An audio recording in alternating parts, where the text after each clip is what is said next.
வணக்கம் தமிழ் மக்களே, இது எனது மலேசியா பயணத்தின் 7ஆம் நாள். நாங்கள் அன்றைக்கி காலையில் ராயல் கிங் பேலஸ் அப்படின்னு சொல்லக்கூடிய இந்த கோலாலம்பூரில் இருக்க இந்த பேலஸ்க்கு போயிட்டோம்.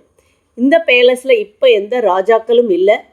ஆனால் சுதந்திரம் வாங்கின காலத்தில் மலேசியா 1957 அப்போ இங்கே இருந்திருக்காங்க.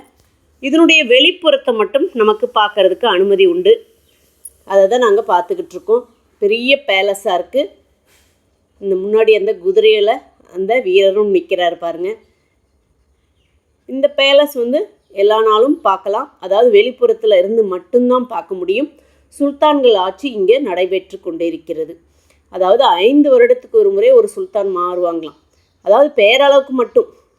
ஏன்னா அவங்க பிரிட்டிஷ்காரங்க இங்கேருந்து போகும்போது இங்கே ராஜாக்கள் ஆட்சி நடைபெறணும்னு சொல்லிட்டு போயிருக்காங்க. அதற்காக இங்கே இந்த சுல்தான்கள் 5 வருஷத்துக்கு ஒரு வாட்டி ஒவ்வொரு சுல்தானாக மாறுவாங்களாம். அதாவது பரம்பரையாக அப்பா புள்ள அப்படி கிடையாது. வேறு அவங்களால தேர்ந்தெடுக்கப்பட்ட அந்த சுல்தான்கள் ஆட்சி அங்கே நடைபெறுது. அதாவது அதுக்காக தான் இந்த பேலஸ். அதை முடிச்சுட்டு இந்த சுதந்திர போராட்ட தியாகிகளுக்கான இந்த நினைவிடத்தை பார்க்க போனோம். நான் ஏற்கனவே சொல்லியிருக்கேன் இல்லையா, ஒரு கார் வச்சு நாங்கள் போனோம்னு. அதேமாரி தான் கிராப் புக் பண்ணி அது மாதிரி தான் போயிருக்கேன். நாங்கள் இந்த இடத்துக்கு கூட்டிகிட்டு போனாங்க.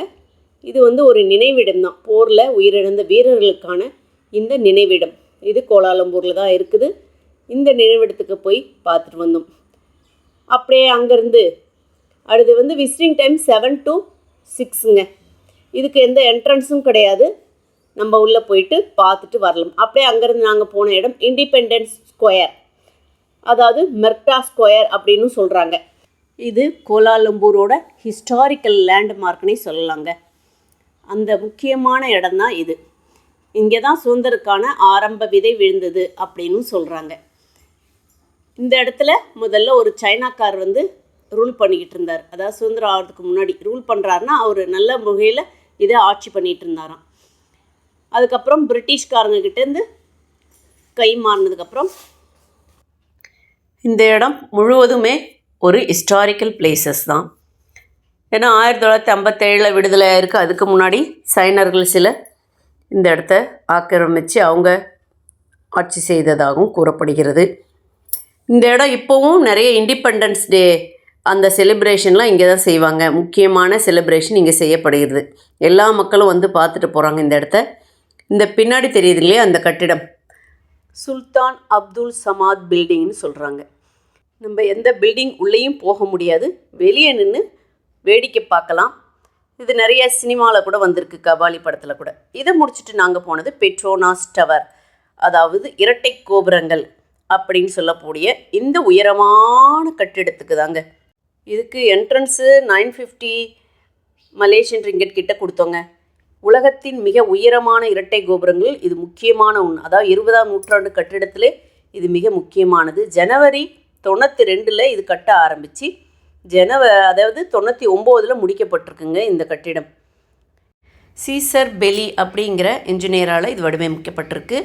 துருப்பிடிக்காத ஸ்டீலு கண்ணாடி இதை பயன்படுத்தி 88 ஃப்ளோர் இதில் கட்டியிருக்காங்க. இது ஃபுல் அண்ட் ஃபுல் ஆஃபீஸ் யூஸ்க்காக தான் இருக்குது. இங்கே எந்த வீடுகளும் கிடையாது. இந்த பெட்ரோனாஸ் கோபுரம் 1242 அடி உயரத்தில் இருக்குங்க. மலேசியாவிலேயே மிக முக்கியமான லேண்ட்மார்க்குன்றதா இந்த கோலாலம்பூரில் இருக்கக்கூடிய இந்த பெட்ரோனாஸ் டவர். இது இஸ்லாமிய கட்டிட பாணியை பின்பற்றி கட்டப்பட்டிருக்குன்னு சொல்கிறாங்க. முக்கியமான எண்ணெய் நிறுவனமான இந்த பெட்ரோனாஸ் ரொம்ப உயரமான ஒரு கட்டிடத்தை கட்டணும். அதாவது சியாஸ் கோபுரம், அது உலகத்திலே ஃபஸ்ட்டு. அது மாதிரியான ஒரு கட்டடத்தை கட்டணும்னு விரும்பி தான் இந்த கட்டடத்தை கட்டியிருக்காங்க. இந்த அடிக்கல் நாட்டும்போது தோன்ற மண்ணை எடுத்துகிட்டு போகிறதுக்கு ஒரு நாளைக்கு 500 பெரிய டிப்பர் லாரியில் எடுத்துகிட்டு போயிருக்காங்க. அது மாதிரி ஒவ்வொரு நாளும் வேலை செய்யப்பட்டு இந்த பில்டிங் கட்டி முடிக்கப்பட்டிருக்கு. இங்கே பாருங்கள், அந்த பில்டிங்கோட மினிமேச்சர் இங்கே கீழேயும் வச்சுருக்காங்க. இந்த ஒவ்வொரு எல்சிடிலையும் என்ன ஓடுதுன்னா, உலகத்திலே உயரமான கட்டிடங்கள்லாம் அவை எங்கெல்லாம் இருக்குது. அப்படி உலகத்திலே ஃபஸ்ட்டு உயரமானது சியோஸ் கோபுரமாக. இங்கே பாருங்கள், இந்த பில்டிங்கோட மாடல் தான் இங்கே வச்சுருக்காங்க. ரொம்ப அழகாக இருக்குது. இங்கே வந்ததுக்கப்புறம் தான் தெரியுது உலகத்தில் இத்தனை உயரமான கட்டிடங்கள் இருக்குன்னு. அதை பற்றின தகவல்கள் எல்லாம் நாங்கள் பார்த்துக்கிட்டோம். இந்த இடத்துலேருந்து பார்க்கும்போது நமக்கு இந்த ஃபுல் கோலாலம்பூரோட அழகான வியூ பார்க்க முடியுதுங்க. அங்கே ஒரு டெலஸ்கோப் மாதிரி வச்சுருக்காங்க. அது வழியாக நம்ம ஒவ்வொரு அதில் பக்கத்தில் தெரியுதுலே அந்த பில்டிங், ஒவ்வொரு பில்டிங்கையும் நம்ம அப்படியே பார்த்துக்கலாம். அப்படியே டக்குன்னு நாங்கள் ஒரு 4-5 கிளிக்கை பண்ணிவிட்டு இந்த பில்டிங்கை விட்டு கிளம்புறதுக்கு முன்னாடி இது பாருங்கள், இந்த மலேசியாவில் எது உயரமான கட்டிடம் இங்கே அதிலே நோட் பண்ணி வச்சுருக்காங்க. இங்கேருந்து பார்த்தாக்கா நமக்கு அந்த பெட்ரோனாஸ் டவர் அங்கே தெரியுது பாருங்கள். பின்னாடி பெட்ரோனாஸ் டவர்லேருந்து பார்த்தா அந்த கேஎல் டவர் தெரியுது. அந்த இடத்துக்கு நம்ம போக போகிறோம், பார்க்கலாம். இங்கே கீழ்ப்புறத்தினுடைய இந்த என்ட்ரன்ஸ்லேருந்து தான் இந்த ஃபோட்டோ எடுத்திருக்கேன். நிறைய பேர் கீழே நின்று பார்த்துட்டு அப்படியேவும் போகிறாங்க. இதை முடிச்சுட்டு அடுத்ததாக நாங்கள் போன இடம் புத்ரஜயா அப்படிங்கிற ஒரு முக்கியமான இடங்க. இது கூட்டமைப்பில் ஒன்றா இருந்து அதுக்கப்புறம் தனியாக பிரிஞ்சுது அப்படிங்கிற ஒரு சரித்திரம்லாம் இருக்குது இந்த புத்ரஜயா அப்படிங்கிற இந்த இடத்துக்கு. எல்லாமே கோலாலம்பூர்லேருந்து அக்கம் பக்கத்தில் இருந்ததால் நாங்கள் வண்டியிலே தான் போனோம். இது ஒரு இஸ்லாமிய கட்டிடங்க, அதாவது மசூதி மாதிரி தான் இது வரும்பொழுது நாங்கள் அங்கே பார்த்தோம். உள்ளெல்லாம் போகலை, வெளியே நின்று ஜஸ்ட் இப்போ போகும்போது பார்த்துட்டு போனோம். வரும்போது அந்த இடத்துலேருந்து ஃபோட்டோ எடுத்தோம்.